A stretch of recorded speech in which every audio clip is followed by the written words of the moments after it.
Hello everyone, welcome to A Good Night for a Murder, a Victorian true crime podcast. My name is Kim, and this is the Christmas episode.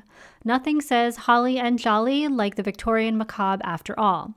Tonight, as my holiday season gift to you, I don't have one story to tell you, I have 4 Victorian-era Christmastime murders to share with you. And they get crazier as we go, so be sure to stick around and listen to all 4. But first, a Victorian Society tip.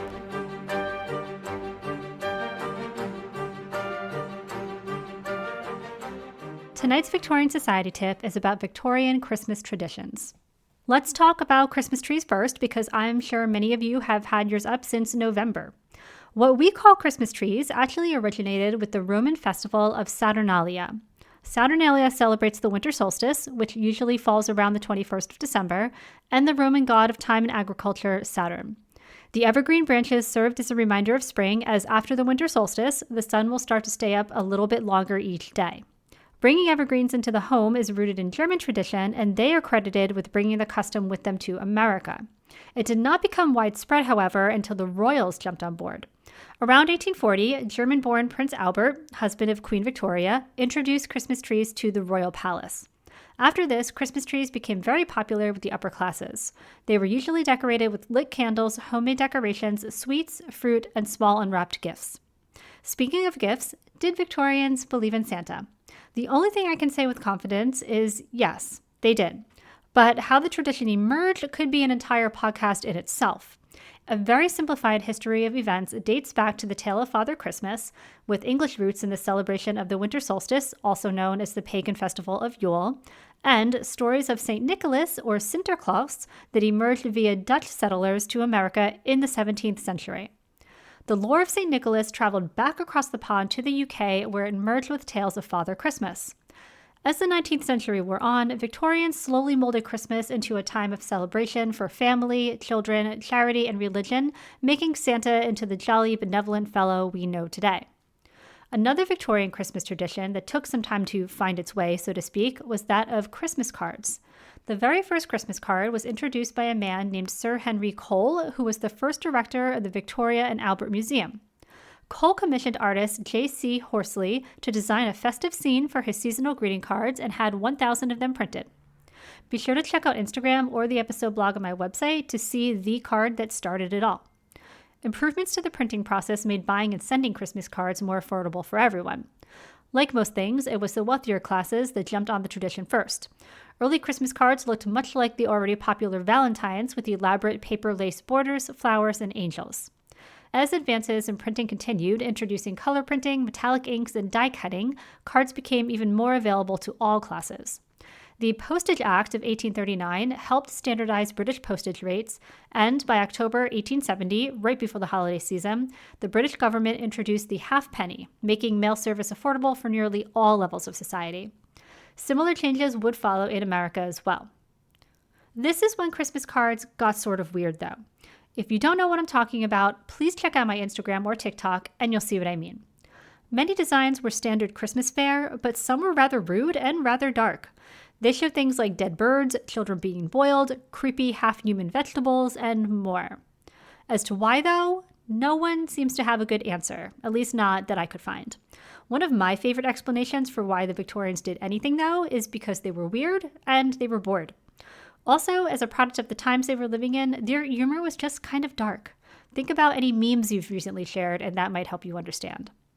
One reason some historians offer, though, is that many Victorians believed in fantastical things such as seances, ghosts, fairies, or elves, so it was not so far-fetched that those might appear in their art. Speaking of the darker side of Victorian Christmas, a favorite pastime of Victorians was telling ghost stories. The winter months in Victorian England were long, dark, and cold. Families, including their household staff, would often all gather in one room of the house that had the biggest fireplace and tell stories while they waited out the bitter nights. Now remember, the concept of sugar plums dancing in our heads was not fully formed yet. Most Christmas traditions and stories were still heavily influenced by older Roman and English traditions like we just talked about earlier. And the lore from those cultures is not all merry and bright. Earlier, I said many traditions emerged from the winter solstice festival of Yule. The solstices and equinoxes are regarded as times when the veil between the worlds of the living and the dead are exceptionally thin. Yule, in particular, celebrates the return of sunlight. It's a time that's very symbolic of returning and things coming back. And if the veil between us and the spirit world has worn thin, what do you think is the most likely to come back? Perhaps the best example of this is the 1843 novella by Charles Dickens, A Christmas Carol, where the main character, Ebenezer Scrooge, is visited by 3 ghosts on Christmas Eve. This lore, coupled with the fact that people had very little else to do besides sit around in dark, isolated homes, really set the mood for a good ghost story. Not to give the Victorians a bad rap of gloom and doom, though, there are plenty of other more festive modern Christmas traditions that were shaped by the Victorians, including a rich, cheerful Christmas dinner. The main course was, as it is in many homes today, turkey or often a Christmas goose for the poorer classes. Other courses would include mince pies, beef, boar's head, various cold meats, and soups with a plum pudding for dessert. This is less so an American thing, but Christmas crackers were popularized by the Victorians around the 1860s. They also hung what they called welcome rings on doors made of evergreen, holly, ivy, pine cones, and ribbons. We know these as Christmas wreaths, obviously. They also carried forward the tradition of mistletoe and kissing boughs, which are evergreen boughs bent to form a spear shape. And also, every year at Christmas, many of us participate in angel trees at church or community food or clothing drives to help families in need, and the Victorians viewed charity as an important part of the Christmas season as well. My friends, I hope you all have a very merry, safe, happy, and healthy holiday season.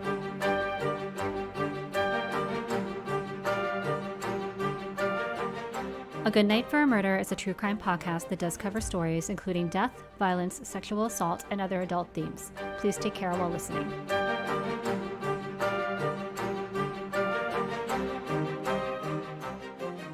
Before we dive in, I have some new Patreon welcomes to share this month. Welcome to first-time members Amy, Rach, Will, Abby, and Heather.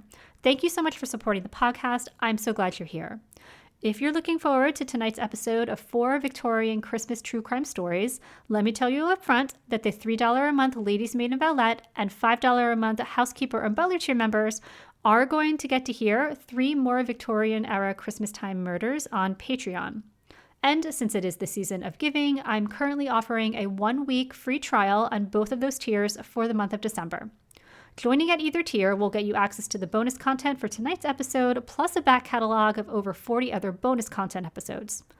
But joining at the $5 Housekeeper and Butler tier will also get you access to the Good Night for a Murder exclusive Patreon series, A Good Night Snack, which comes out once a month.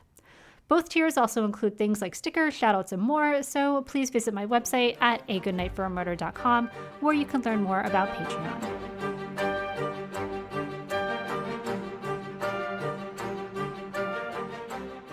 Darkness reigned among the shrouded streets of Bloomsbury that sinister Christmas night. As little children lay dreaming of reindeer, sleigh bells, and the delight of Christmas presents, and their parents dreamt of turkey, pudding, and the delight of Christmas food, an invisible vortex of evil, as silent as death, surrounded the shabby lodging house at number 12 Great Coram Street, and the devil waited, quivering, for murder. That is how one newspaper in 1872 London, England, described the events that took place on Christmas Eve that year. This first story is that of Harriet Buswell. Now, I have covered Harriet's story before, back in season 1, but there are so many more of you here now, and I've since gotten a better microphone. Also, with news coverage like I just read, I don't see how I could not include Harriet's story in an episode dedicated to Christmastime Victorian true crime. So, let's get into it. In 1872, Harriet Buswell was 28 years old and was trying her best to survive in the slums of London with her 6-year-old daughter, Katie. Like many unfortunate women at the time, Harriet had turned to sex work as a means of income. She rented a room from Emma Wilson on Argyle Street. She was, by all accounts, respectable, not a big drinker, and her guests, or clients rather, never caused problems. At one point, though, the good-natured relationship between Harriet and her landlord, Emma, soured. It could be because Harriet had gotten behind on her rent payments, or it could have been the way that Emma had become critical of Harriet's mothering. Either way, she asked Harriet to leave. So, a few weeks before Christmas, Harriet moved into 12 Great Coram Street. On Christmas Eve, Harriet was headed out for the evening and asked one of her friends if she had a pair of earrings she could borrow. Harriet had long ago pawned all of her own jewelry. The friend lent her some earrings, and she asked another friend if she could borrow a shilling. The friend lent her a shilling, and everything seemed normal at this point in the evening. Harriet left Great Coram Street and met up with a gentleman at the Hotel Cavour, where the pair had dinner. Then they were both seen at the Alhambra Theatre in Leicester Square. They returned together to Harriet's lodgings at about 12:30 in the morning. Her landlady, Harriet White, was up having a drink with another lodging house owner from the neighborhood named Alice Nelson. The gentleman Harriet was with went straight up to Harriet's room, but Harriet lingered for a bit with her landlady. Before she headed up herself for the night, she paid the landlady her week's rent. Around 7 a.m. on Christmas morning, the landlady heard someone leaving the lodging house. She assumed it was Harriet's guests making their way out because whoever it was struggled with the door a bit. Anyone who lived there knew the trick to the stubborn door and would not have had to fight with it on their way out. One by one, the lodgers of number 12 Great Coram Street awakened and gathered for Christmas well wishes before heading off to whatever festivities they had planned. Except no one had seen any sign of Harriet. It was about noon now, and even though Harriet was known to be a late riser, it wasn't usually this late. Someone decided to head upstairs and check on her, but when they knocked on the door, there was no answer. The lodgers of number 12 Great Coram Street decided to break down Harriet's door, where to their shock and horror, they found Harriet bloodied and dead in her bed. They immediately called for police and a doctor who pronounced Harriet dead and placed the time of death between 3 and 5 that morning. She had one cut mark to her throat that severed her jugular vein and another slash across the upper part of her arm and across the top of her breast. The doctor concluded that she was likely murdered in her sleep as the bed was pretty much undisturbed, though one hand was raised up by her face, possibly in self-defense. Also nearby, there was a rag where a bloody knife had been wiped and a bowl of bloody water where the killer likely washed their hands. The key to the door was also missing. No motive was immediately apparent. The earrings she had borrowed and the change she received after paying her rent the night before were missing, as well as a few other small items, but none of these were worth very much, certainly not worth murdering someone over. Two particularly chilling details about this scene were that Harriet had a bloody thumbprint in the middle of her forehead, as if someone facing her had reached out and grabbed the top of her head, leaving the solitary print on her face. Also, on the side table, there was an apple with a single bite taken out of it. Harriet's stomach contents did not contain any apple. Police actually took a cast of the bite mark, thinking it might serve as a clue to finding the killer. Based on testimony from the server who waited on Harriet and the gentleman at dinner, the driver who drove them to the theater, the grocer who sold them some fruit afterwards, Harriet's landlady, the landlady's friend, and a few other eyewitness accounts, they were able to put together the following description of the man they believed to be the killer. It read, age 25, height 5 feet 9 inches, complexion swarthy, red spots on face, black hair, no whiskers or mustache, but not shaved for 2 or 3 days, stout build, dress dark tight-fitting coat, dark billycock hat, a foreigner, supposed German. This actually generated a ton of tips. However, that description was a fairly good match for probably about a third or more of the men in London at the time. One tip came in, though, about a German ship named the Wangerland that was docked in Ramsgate Harbor undergoing repairs. While the ship was under repair, much of the crew was staying in a nearby hotel. The police looked into this and they identified the ship's apothecary, Carl Wolby, as a potential suspect. They arranged a lineup that included several other men from the ship's crew and began asking witnesses to see if they could point out who they think Harriet was with that night. Turns out, the tip about the crew of the Wangerland was a good tip. Several witnesses did make a positive identification through the lineup, but it wasn't Carl Wolby as police initially suspected. It was the ship's chaplain, Dr. Gottfried Hessel. When questioned, Hessel stated he'd been sick with bronchitis that week and spent Christmas Eve in his hotel room in bed. His wife and several hotel staff did readily corroborate the story. Also, only about 3 of the 7 witnesses actually pointed out Hessel, and only one was certain he was the man they'd seen with Harriet. The others were not certain at all. Police dug into his background, hoping to hit upon a dark history of violent behavior or habit of visiting with sex workers, but they found nothing. Despite this, police decided they were going to charge him anyway. And the public was pretty upset about this. While police were pouring all of their efforts into someone who was clearly not their guy, a killer was walking free. Tale as old as time, I'm afraid. The trial began on January 29th and lasted 1 day before all charges were dropped due to severe lack of evidence. Hessel received £1,000 in compensation for the work he missed while being held in prison, and onlookers cheered as he walked out of the building. Queen Victoria and Prime Minister William Gladstone also actually issued an official apology to Hessel. And unfortunately, that was the end of the investigation into the Christmas Eve murder of Harriet Buswell. No clear motive was ever identified, and many view the case as just a random act of bloodlust.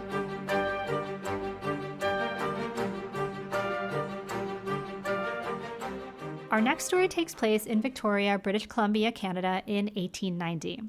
Christmas Eve midnight mass was underway at St. Andrew's Cathedral while outside a steady driving rain fell. 28-year-old David Fee was attending mass that night, dressed in his Christmas best, which included a white coat and a child's toy trumpet around his neck, in anticipation of the Christmas party he would be headed to after mass. Fee worked as a shopkeeper in Nanaimo, but had returned to the Victoria area only days ago to spend Christmas with his parents. By all accounts, Fee was just an all-around well-liked member of society. As mass wrapped up, Fee slipped out a bit early, anxious to get his Christmas festivities underway. Moments after his departure, worshippers inside St. Andrew's were startled by, quote, a small explosion heard outside. A contingent of parishioners rushed out to find David Fee sprawled motionless on the steps with a large pool of blood spreading around him. A gaping bullet wound was visible on his chest from a blast that had been fired at such close range that it had left behind gunpowder burns.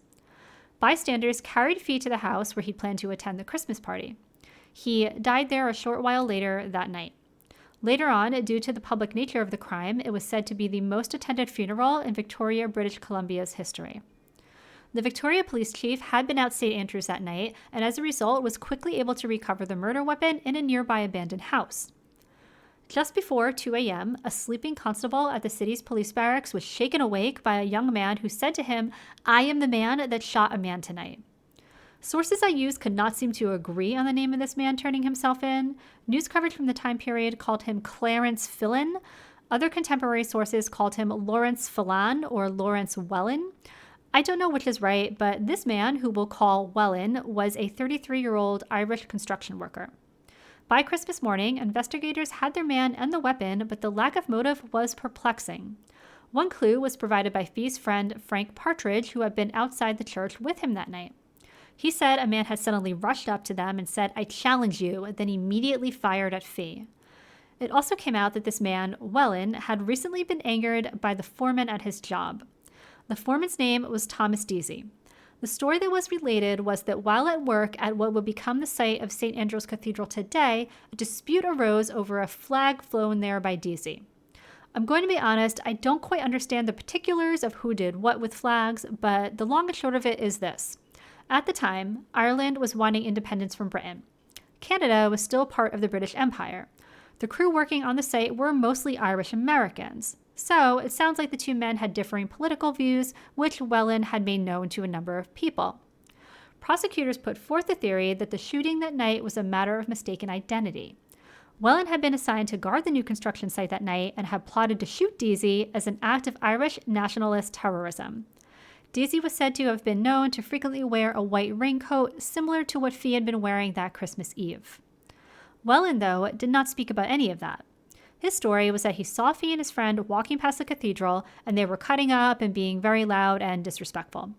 Wellen scolded them to show some respect, to which Fee loudly blew the trumpet around his neck in Wellen's face.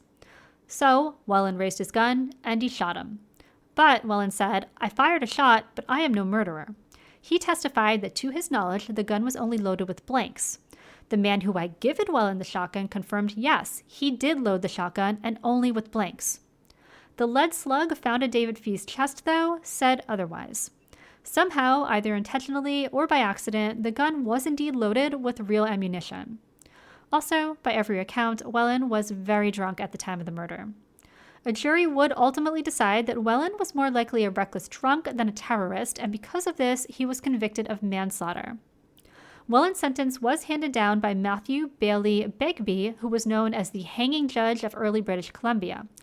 Begbie, who had hanged men for far less, did not agree with the manslaughter verdict. He said to Wellen, "I am as convinced that you stand there, guilty of willful murder, premeditated all along as I am of my own existence." He handed down the harshest sentence that he could, which was a life sentence of penal servitude. Wellen would only serve 10 years, though, after which he was freed by the order of a sympathetic federal Ministry of Justice. Now, since it's Christmas, I would be remiss if I did not tell you about the ghost stories associated with David Fee. Fee is buried at the Ross Bay Cemetery in Victoria. His spirit has allegedly been seen wandering through the gravestones wearing the white raincoat that caused his death.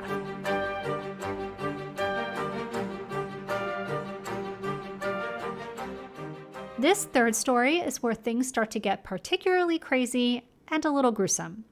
The year is 1836, and 27-year-old Hannah Brown was living in London working as a laundress for private customers.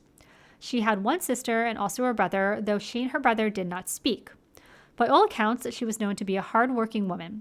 So when Hannah got engaged to young James Greenacre, everyone was happy for her. The wedding date was set for Christmas Eve. Right after the wedding, the couple was planning to leave London for America. So Hannah had slowly been packing up her residence that she rented from landlords Elizabeth and John Corney, who lived next door. By Christmas Eve, she only had a few things left, so she informed her landlords that she would be sending someone back for everything that was left after Christmas. They saw her fiancé, James, arrive later that day in a hansom cab, loaded with some of her smaller belongings, and then watched the couple leave.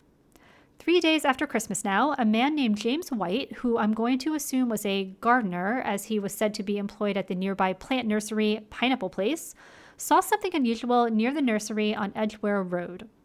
He saw what appeared to be a sack tied with a string tucked behind a stone slab that was leaned up against the wall. Something about this felt off to White, so he sent his assistant to alert a constable. When the constable arrived, he opened the sack to find the headless and legless torso of a woman. The constable gathered up the torso and some rags laying about the scene that may or may not have had something to do with the crime, and put them in a wheelbarrow and carted everything off for investigation. Investigators were learned that the stone slab had been placed there by a road mender who was planning to do some road work nearby. On Christmas Eve, the road mender returned to the spot to add some wood blocks behind the slab that he would need for the upcoming repairs. He stated that at the time, the sack was not there. The sack the torso was found in belonged to cabinet maker and upholsterer Evan Davis. Davis would use those sacks to sell the discarded wood chips from his cabinet making for various purposes. Seeing as Davis handed those sacks out to a number of customers, though, not much suspicion was thrown upon him. A few days later, on December 28th, Hannah Brown's former landlords saw an errand boy return to her residence for her remaining belongings, but they did not see her. The landlord knew Davis was friends with Hannah and asked him if everything had gone okay with the wedding and departure for America. Davis said he hadn't seen or heard from Hannah either, though. A few days later, on January 6, Matthias Ralph, who was the lock keeper at Johnson's Lock on the Regent's Canal, found that the lock gates would not close. A bargeman told him there was something stuck in the gate. So, Ralph fetched a hitcher, which is a long pole with a hook on the end, to see if he could clear whatever was blocking the gate. Ralph managed to hook whatever was in there, and as he pulled it out of the water, he at first thought it was a dead dog. But after dragging it onto the banks, he realized it was actually a human head with long dark hair. He wrapped it in a rag and took it to a bone house, also called an ossuary, which is a place human remains are stored until ready for burial. The head had a badly injured eye that doctors agreed happened prior to death, significant damage to the lower jaw, and evidence of a serious blow to the back of the head. When Evan Davis, who had been questioned about the torso in the sack, heard about the head in the lock, he realized that usually his customers were in the habit of returning their sack to him to refill. Hannah was one of those customers, but he had no recent memory of her returning an empty sack. Davis feared he knew the identity of the person in the sack and the lock. He went to the bone house where, to his horror, he positively identified the head as his good friend, Hannah Brown. The husband did it, right? Well, that's the same thing they thought in 1837, apparently. Sources disagree slightly on how James Greenacre was brought in. Some say Hannah's friends got together to procure a warrant for his arrest, while others say police offered a reward for information leading to his whereabouts. While this was going on, another sack containing a pair of human legs was found on February 2nd in a marshy area where willows were cultivated. It did not take long to match the legs with the head and the torso of Hannah Brown. In another strike against Greenacre, investigators questioned a childhood friend of Hannah's referred to as Mrs. Blanchard. Mrs. Blanchard also employed Hannah's estranged brother, William, though Greenacre did not know William was actually Hannah's brother. On Christmas Eve, Greenacre had called on Mrs. Blanchard to let her know the wedding had unfortunately been called off. He said it turned out Hannah did not have the property she claimed and had run up some debts in his name, leading them to cancel the wedding. It was during this interaction that Greenacre learned that Mrs. Blanchard's employee, William, was also Hannah's brother. Upon hearing this, Mrs. Blanchard said James turned white as a ghost and hightailed it out of there. By March 25, 1837, investigators had tracked Greenacre to a residence in St. Albans Place, Lambeth, and dispatched Inspector George Feltham to bring him in on murder charges. They found him residing there with a woman named Sarah Gale. When neighbors were questioned, they stated they knew the pair were unmarried, but they had been living there as a couple since last October. A search of the residence turned up several of Hannah's belongings in Sarah's possession, including a gold watch, some rings, and a pair of earrings. They also found receipts from a pawn shop for additional items belonging to Hannah, as well as a dress that had been patched with fabric that matched the rags found in the area where Hannah's torso had been dumped. Investigators also found a saw and knife that matched the wounds on the head and torso. The trial was held on April 3, 1837. The prosecution put forth that Greenacre had plotted to marry Hannah as a way to scam her out of her money and possessions. They alleged he actually planned to escape to America with his accomplice, Sarah, as evidenced by his lazy attempt to dispose of and conceal Hannah's body. Greenacre did admit to killing Hannah Brown, but he said in his defense that it had only been an accident when they argued over her false claims about their finances. He said that he accidentally struck her with a piece of wood he just happened to be holding and then panicked and did his best to dispose of the body. He did plan to flee to America with Sarah, but only because he had those plans already and Hannah would obviously not be going anymore. He said that Sarah had no knowledge of the real situation or played any part in what happened between he and Hannah. It took the jury 15 minutes to decide that Greenacre was guilty of willful murder and that Sarah Gale did knowingly harbor him as well as profit from the crime. For this, Greenacre was sentenced to be hanged, and Sarah Gale was transported for life, which at this time likely meant to Australia.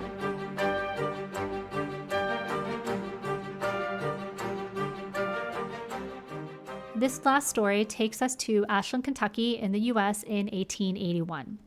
Specifically, we're visiting the Gibbons household that consists of husband and father John, wife and mother Martha Jane, 10-year-old son Sterling, 14-year-old daughter Fanny, and 17-year-old son Robert. A couple of years ago, Robert had an accident at work and as a result was missing part of his lower leg. The Gibbons also had two older children, William and Anna, who were married and out of the house. On December 23, 1881, the children's mother and youngest sibling Sterling planned to go visit the oldest sister Anna in the nearby town of Ironton for the night. As their father had been away for about a week felling timber, this would mean the two teens, Fanny and Robert, would be staying home alone. Their mother asked their neighbor across the street, the Thomases, if their oldest daughter, Emma, would mind spending the night at their house with Fanny and Robert. Emma wasn't much older than the Gibbons children, somewhere between 14 and 18, but safety in numbers, right? Emma's mother agreed, as she was right across the street after all. The following day, which would be Christmas Eve, early in the morning, Mrs. Thomas noticed smoke coming from somewhere on the Gibbons' property. She thought it was some outbuilding which had caught fire and rushed over. She quickly realized, though, that the house itself was on fire. She screamed for help, and when neighbors arrived, they did manage to enter the house and pull out all three teens who were inside. As the sun climbed higher in the sky, though, it became grotesquely apparent that the children had not just died in the night from smoke inhalation. All three had been bludgeoned to death, and there were signs of sexual assault to both girls. An axe and a crowbar belonging to the Gibbons family were recovered as the murder weapons. At first, people suspected the father, John Gibbons. Investors located him in West Virginia and brought him back to Kentucky along with a man named Andrew Hagar, who he had been boarding with. The story that John Gibbons had been away for over a week at the time of the murder, plus Hagar's corroboration of his alibi, was enough to release John Gibbons from any suspicion.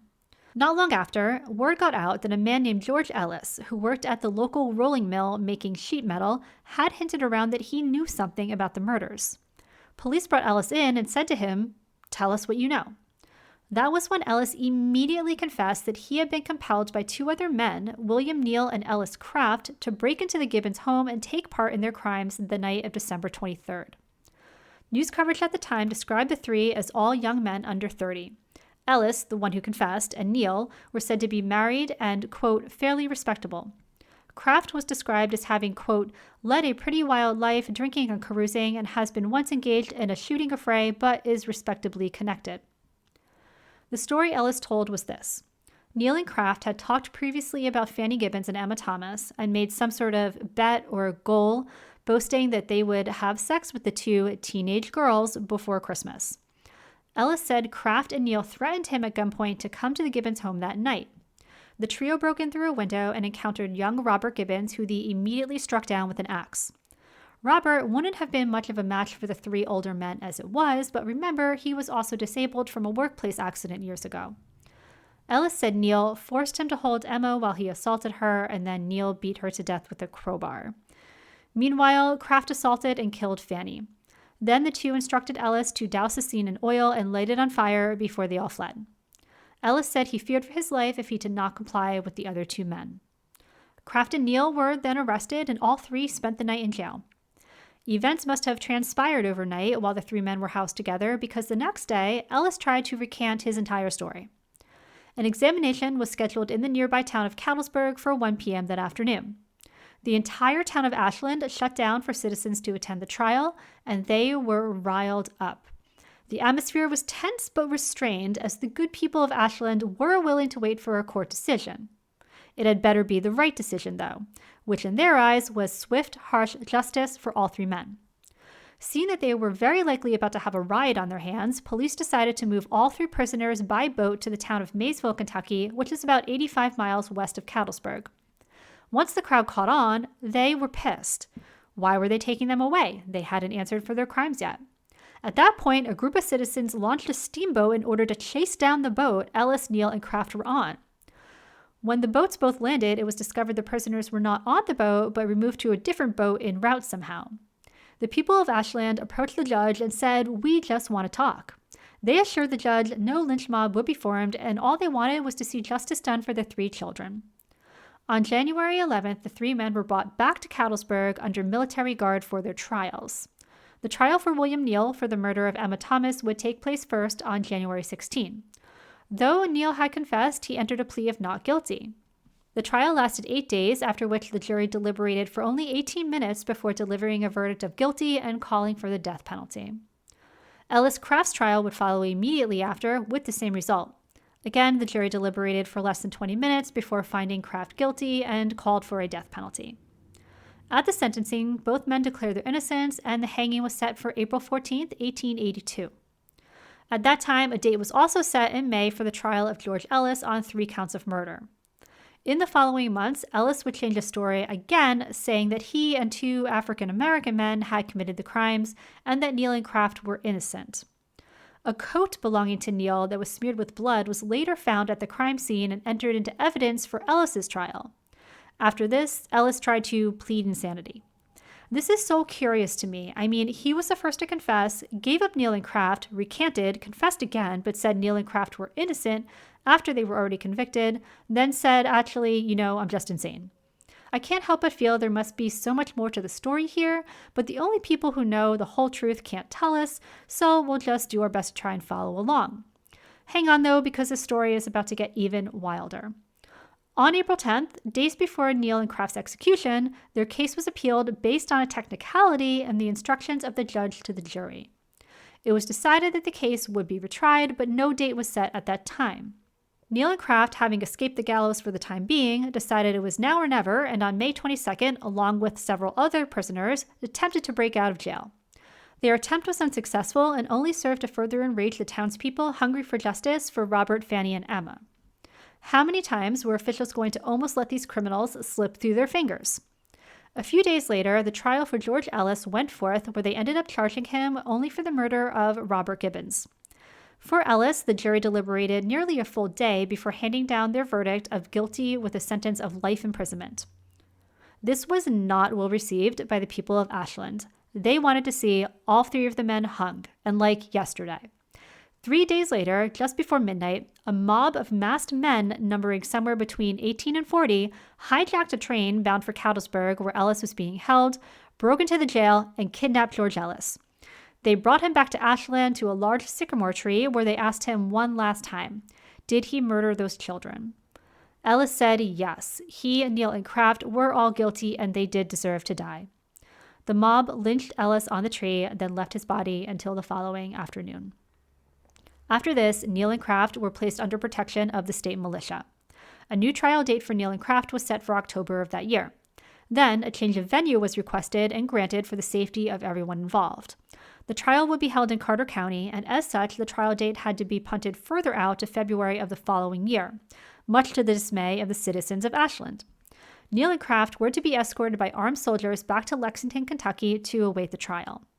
On the day of their move, Neal and Kraft were being loaded onto a steamboat when a train out of Ashland came screaming into town, reportedly carrying close to 200 men and boys.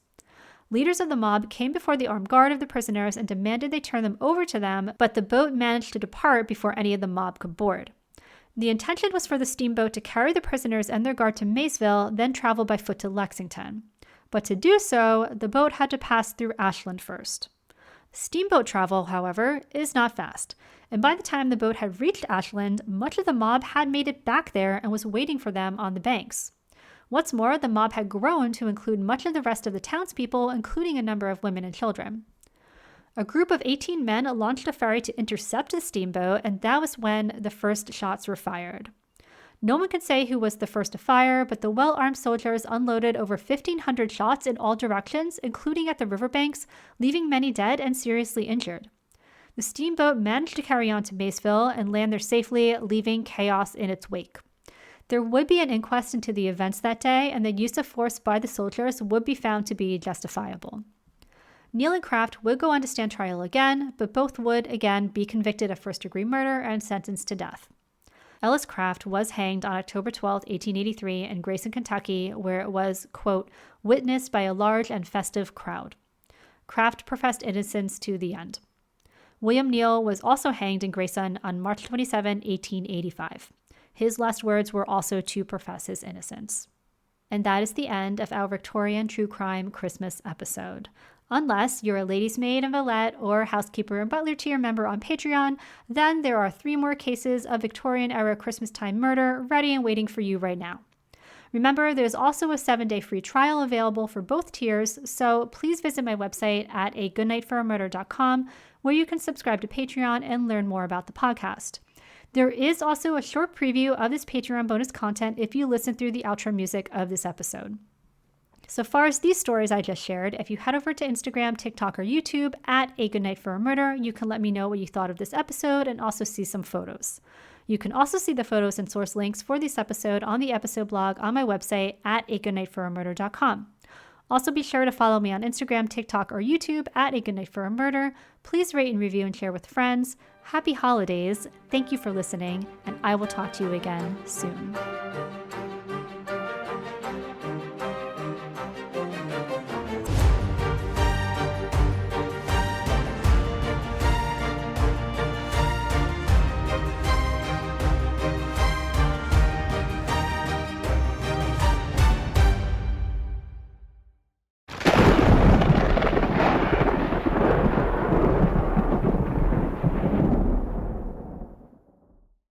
Kim, and to accompany episode 45, where I covered 4 stories of Victorian Christmastime true crime, I have 3 more stories of Victorian-era holiday murder cases for you.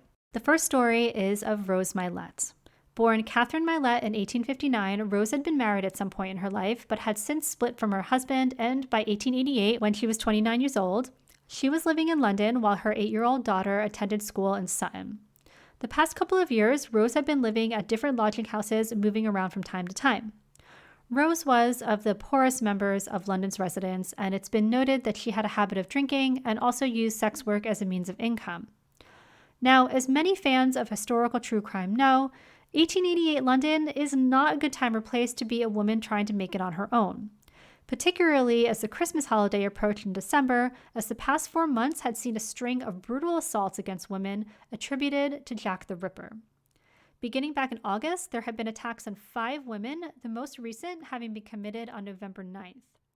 It was less than a week until Christmas now, on December 19th, when Rose was seen at about 8 p.m. by infirmary night attendant Charles Flonamy speaking with 2 sailors on Poplar High Street near the